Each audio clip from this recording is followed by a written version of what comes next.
В японской столице прошел первый в истории саммит диалога «Центральная Азия плюс Япония».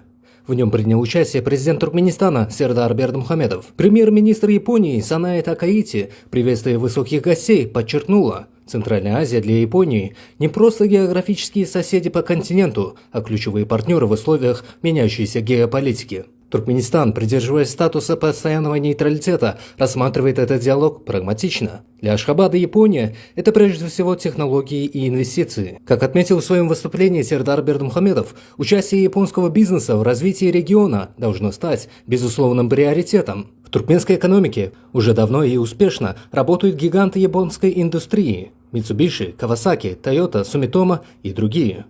Совместно с ними в стране построены крупнейшие газохимические комплексы и электростанции. Теперь же, как отметил глава Туркменистана, пришло время для апгрейда сотрудничества. Одной из центральных тем саммита стала зеленая трансформация.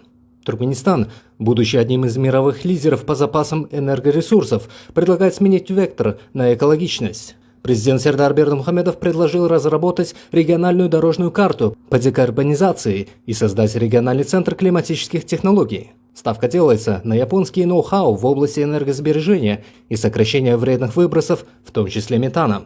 Касательно сфер транспорта было отмечено, что Японии нужны надежные маршруты в Европу и на Ближний Восток, а Туркменистан активно развивает свою роль транзитного хаба. Туркменистан уже вложил серьезные средства в строительство морского порта в Туркменбаши, сети аэропортов и железных дорог, связывающих страну с Казахстаном, Ираном и Афганистаном. Поддержка Японии этих инициатив открывает для Центральной Азии прямой выход к Мировым океанам. Глава Туркменистана также выступил с рядом социальных инициатив, предложив создать форум молодежи Центральная Азия-Япония и запустить диалог женщин-стран-участниц. Кроме того, Сердар Бердымухамедов призвал партнеров поддержать инициативу Ашхабада об объявлении 2028 года Годом международного права, что особенно актуально на фоне турбулентности в мировой политике.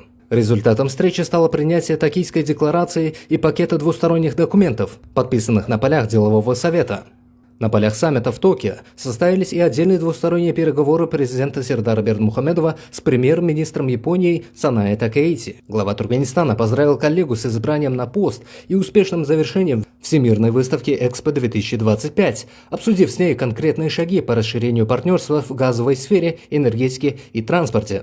Стороны отметили высокую динамику межпарламентского диалога и по итогам встречи приняли совместное заявление для прессы, закрепив курс на долгосрочное стратегическое сотрудничество.